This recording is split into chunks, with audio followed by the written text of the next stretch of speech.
Then some a girl in the apartment came and tattled on Nevaeh and said, no, Nevaeh's not upstairs. She's outside playing. And, at that point, Jennifer got frantic, according to her, because she didn't want her outside and it was getting later in the day. Um, so about 8 o'clock, she went to look for her and she was not able to find her. And, at that point, they really did get a little frantic. 911 call. Interestingly, in Michigan, it's almost impossible to get a 911 call. I mean, in Ohio, they're public record, but Michigan, for whatever reason, they don't give them up very easily. So I've never heard of a 911 calls, but Does it say in the police report what the mom said or anything? well, and that's another thing. I mean, the police report, because they continue to consider it an ongoing investigation, which obviously it is, they're protecting all of those reports. I did ask for them and I was not able to get them. However, at some point later in the night, I think around 11, even midnight, they issued a Amber Alert for her. And then at that point, the search was on. And you have some newer information that nobody's ever heard, and we'll talk about that. But whatever happened with those two men that were the sex offenders that were friends or, former dating partners of the mom? Yeah, I mean, this was something that was really, a little. It bothered people. I remember, because if you have a little girl, what are you doing hanging around with sex offenders? That bothered people, and it didn't make sense to people. And it does not make sense to me. I mean, there were two men, Lee Smith, George Kennedy, who were convicted sex offenders. They're on the sex offender registry, and they were friends with Jennifer.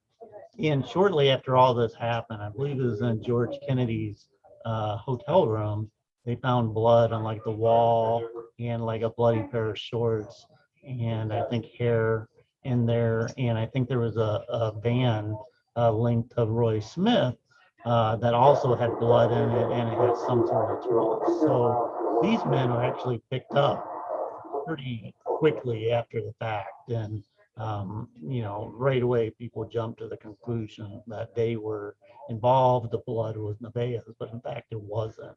They tested the blood. It was not Nevaeh's blood. They were, however, jailed on probation violations because they were not allowed to be around young girls. And of course, Nevaeh was 5 years old. But at some point, they let them out. And I asked the sheriff, who, he just came into office in January, so he hasn't had much time to work on this case. But I asked him, I said, you guys had named persons of interest back then.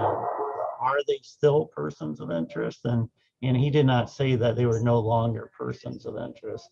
So just no evidence, maybe, or he can't reveal any evidence. And a lot of times they don't want to because they want a situation in where the perpetrator is the only one who would know what evidence there was, or the manner of the killing sometimes, or the way that the body was found, or the evidence that was found at the scene. Yeah, and I asked about that also, and the one thing that people wondered about, a 5-year-old girl abducted, obviously you immediately jump to the fact, was she sexually assaulted? And that was not listed on the medical examiner's report, which normally that would be. In fact, there was no mention of them even looking for that on the medical examiner's report. And so does that mean they didn't, or they omitted it? We don't know, because it's an ongoing investigation. I mean, because usually you look at an autopsy report and they're saying, we examined, the region and nothing was found, or there were signs of trauma or whatever. And that was not listed that they examined. Now, at some point, I was told that they were supposed to go back and do an addendum and include that. What the family was initially told was that it was an oversight and it should have been in there. But I don't know. But so the point was, I asked the sheriff that, and he said, you know what, we're going to keep that close to the vest, because just as you said, if they do end up arresting somebody, they want to know certain details that only the killer would know. And in one of your previous investigations, I think it was the Holland murders, there was even a question whether a snitch whether that information had been out in the media that the snitch had revealed, right? So it can complicate things when you go to trial and down the road. So sometimes they really like to keep things closed up. Right, and because in that previous case that you're talking about, Johnny Clark and Lisa Straub, I mean, there was a snitch that came to the police with all these details, but they're all details that were known in the public. So there's a very good reason the sheriff doesn't tell Brian Duggar and WTOL, this is what happened. Right. Because then anybody, and for whatever reason, whatever psychological reason, there are some people out there that like to take claim for murders that they did not. We saw that with John Bonet, I remember. Yeah. Okay, yeah. do we have any questions yet?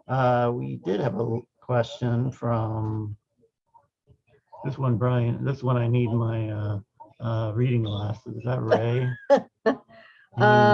Ray, any new leads on who could have done this? Well, it's funny you ask because there is some information in your story that's not been previously known. Yeah, when I was looking into this case, I had talked to a woman who was a next door neighbor, actually, of Nevaeh when all this happened, and she had reported the other day before Nevaeh was abducted that she had witnessed Nevaeh messing around with cars in the parking lot, and that she was letting air out of this black vehicle. And she had never seen this black vehicle before. I mean, you can imagine if you're in an apartment, usually the same cars might be parked in the same spot, but she had not seen the black vehicle. And interestingly enough, the day before she disappeared, there was a case at an apartment building, which was just about 3 miles down the road, where there was two girls out riding their bike by a dumpster and by a playground at the apartment, and a guy was like masturbating by the dumpster, and he approached the girls, is what they said. He approached the girls and exposed himself to them and made a lewd comment. And interestingly, whenever the girls described him to their mom, the car drove away. They said he was driving like a black vehicle, and the mom went out there and she saw the black car go away. So I thought that was kind of an interesting connection. And we did not name the person. This person pleaded guilty in this case. He pleaded guilty to obscene conduct, but he's never been charged in Nevaeh's case in any sort of way. But he did have an interesting connection to Lee Smith, the person that was in the Nevaeh, that we mentioned in Nevaeh's case, who was a sex offender who was friends with Nevaeh's mom. He was a friend of this person. He has a very violent history. It's a lot of coincidence. There's a lot of coincidences. He has a violent history.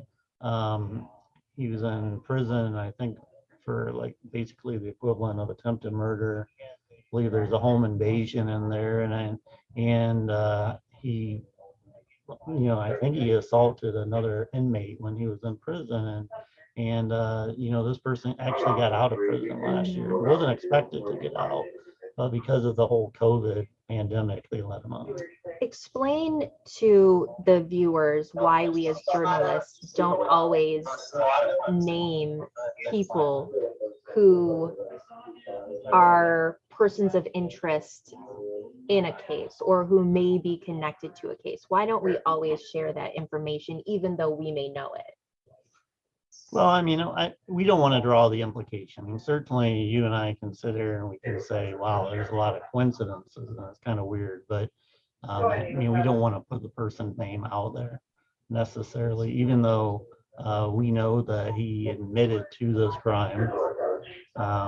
So, I mean, we're certainly not making that up. I mean, that is a fact. He committed this crime, he admitted to it, but he was never charged in this case. He was even never named a person of interest. Now, when you think of Roy Smith, I think I said Lee earlier, but Roy Smith and George Kennedy, they were actually named persons of interest in this case. This other person never was.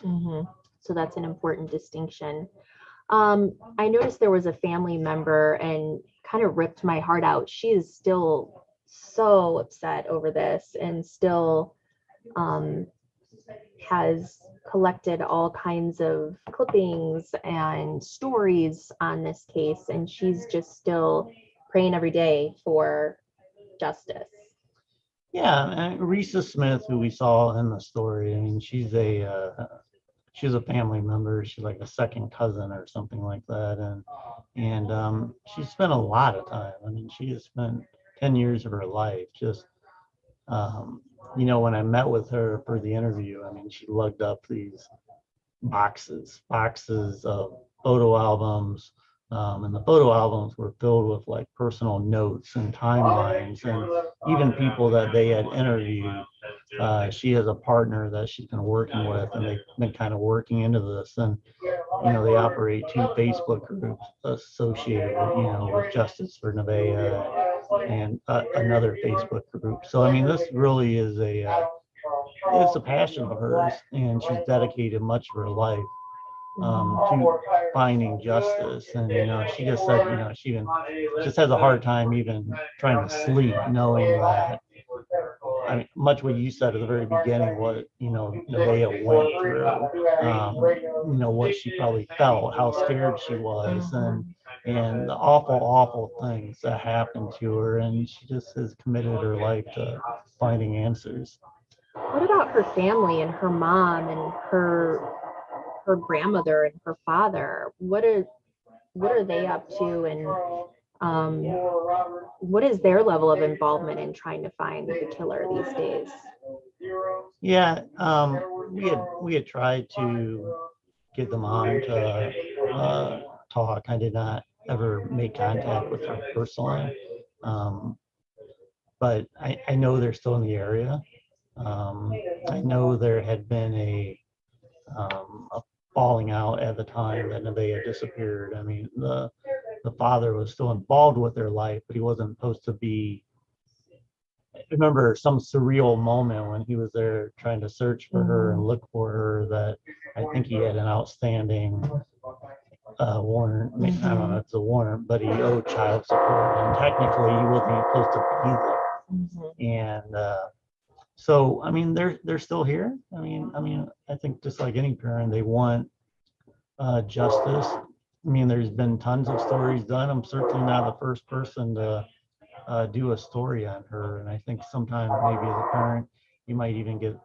I don't know. I can't speak for them, obviously, but there's been so much done on this, and some people deal with grief differently. They do. Some don't ever want to talk about it, and some want to keep that person's name out there and a part of the conversation for stories like this. Any more questions? Do you want me to look? You don't have your glasses. Someone says Kim Sorter, who actually searched for Braylon Noble. She led a lot of searches for Braylon Noble. She said she's so happy this is being talked about again. This baby deserves justice. And some people are watching from Australia, but just more comments. One of the things I noticed about your story too is that the investigators that you did talk to, you said seemed to have a positive demeanor, I guess, when you asked them whether they think this case is going to be solved, and whether they're somewhat close or getting somewhere with it. They weren't defeated and wholly negative about it. Yeah, you know what? I'm really glad you brought that up, because I wanted to mention that. I mean, a lot of times you talk to detectives, they play things really close to the vest, and they don't want to seem too optimistic, because they don't want to give the family, hope that isn't there. But I went in and I talked to the sheriff specifically, and he was very upbeat, and he seemed to imply, again, he didn't tell me this personally, but he seemed to imply that he thought an arrest was very close. And he said multiple times throughout the interview that he's very optimistic that there's going to be a positive outcome. And you just don't typically see that. Mhm. I mean, maybe I don't know him. It was the first time I'd ever interviewed him. He's been in office only since January. So maybe he's just trying to put on, false bravado. But I didn't get that impression. I read Mhm. people pretty well. I Mhm. think that he does believe that. And the one thing I should point out that I think that they were hoping, because they haven't talked to us in many years. I mean, this department, but I think they're hoping, and even made this comment, that if we get this story out there, we're going to get that one person who gives us that one piece of information that we need. And that's the thing too. I kind of, it dawned on me when I did the Skelton Brothers story a year ago almost. An investigator told me, a lot of times the media likes to come around on the anniversaries and talk to the family, and that's one way to do it. But really, if you want to get results, you need to be asking for people to think about where they were at that time. What did they see? Like the woman with the black car, that I believe you shared that information with the sheriff's department. But so to get people to think about where they were, or conversations, or somebody said this, or that person made a comment, or whatever the case may be, maybe now that information about the black car is out, somebody else saw the black car, or the guy in the parking lot, or whatever the case may be. So you hate to bring up this tragedy for the family, but you also know that if one person remembers something or is encouraged to talk, it could solve the case. Yeah, and you talk about the black car. I mean, that's interesting, because she was never interviewed by police, and they went door to door, but I think she was probably thinking, oh, it's no big deal. I saw Nevaeh playing with the cars, but it's no big deal. But then when you take into account this other incident that they didn't know about, that nobody knew about, and then when, we found that, and we heard this woman's story, so it's stuff like that, just little pieces of information can make things come together.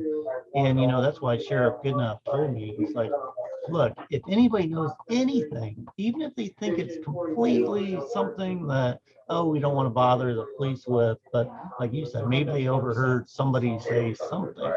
You just never know what's going to be that key piece of evidence. And he really wanted to point out the fact that there is reward money out there. $2,500 from Crime Stoppers, with, at some point over the years is $50,000, but so it's not as much as that. But I mean, this is still, reward money, and if people can help solve the crime, I mean. Yeah, I mean, other than the money, you would still want to give that family those answers. So as we wrap this up, when you gave that information to the sheriff's office, they did go and circle back to that man, right? Immediately. I had told them, I think the day before the interview with the sheriff, that information. I gave him the phone number. The guy, person I talked to on the phone, thought it was really interesting. And then when I went in the next day to talk to the sheriff, I kind of pulled the detective aside. I said, hey, did you guys ever do anything with that? I called, gave you the information. Like, yeah. I'm like, did you go talk to her? He's like, yep. And I'm like, did she talk to you? He's like, yep. Again, playing everything close to the vest, but he's like, yeah, we did. So, they thought that piece of information was really interesting, and I was really impressed, kind of Sergeant Detective Predmore, I believe that's what his name was. I was really impressed by him. And he's using a lot of like new technology. I mean, they've solved some things up in Monroe recently. I have a lot of confidence in these detectives at this point, I have a good feeling about them and talking about it. And absolutely no doubt they are committed to solving this. They said some days 4 or 5 detectives take a look at it. And the sheriff said it never went cold. You don't want to call it a cold case, because we're continually working on it. They've gotten hundreds, if not thousands of tips. That tells me that your sense from what the sheriff said, that it's close or possible, is on, because we've reported on cold cases before where they're not seemingly active. There's no tips coming in, there's no information. It's kind of like on the shelf. If somebody calls, they may go dig something up, or, but then it goes back on the shelf. So I think that's interesting. Yeah, and I think something interesting though is, like, I called Crime Stoppers, after our story had gone up, and because I wanted to find out about the reward money, and they actually put me on hold because they said they'd had such heavy volume with incoming tips. Great. I don't know That's that it was necessarily just about this case, but it's certainly a coincidence because ours had just hit the internet, and so I mean, yeah, fingers crossed that somebody's going to give them that key information. Again, I mean, they're really reaching out to the public and saying they need your help. So if people are on the Facebook Live tonight and they've not seen your story and they want to watch it in its entirety, where do they go? Well, they can go to WTOL.com. They can go on the News 11 app, and they can go on the WTOL YouTube page. So we have a lot of the 11 we have all the 11 Investigate stories on our YouTube pages, and that's a really great place to watch. And you have phone numbers for where people should call if they do have info? Yep, there's a phone number in the story. I don't know them right offhand, but there's a phone number for the Detectives Bureau where you can talk directly to a detective, or the Michigan Crime Stoppers number. All right. Lead investigator Brian Duggar, another wonderful story. Thank you for bringing that back into the conversation. Another big story from our area. Such a huge story. I mean, seriously, it's heartbreaking to report on these, but it would be so rewarding if we can help finally bring answers and closure. All right, Brian, thanks so much. Thanks so much for joining us tonight. And again, you can check out that story on all of those WTOL platforms.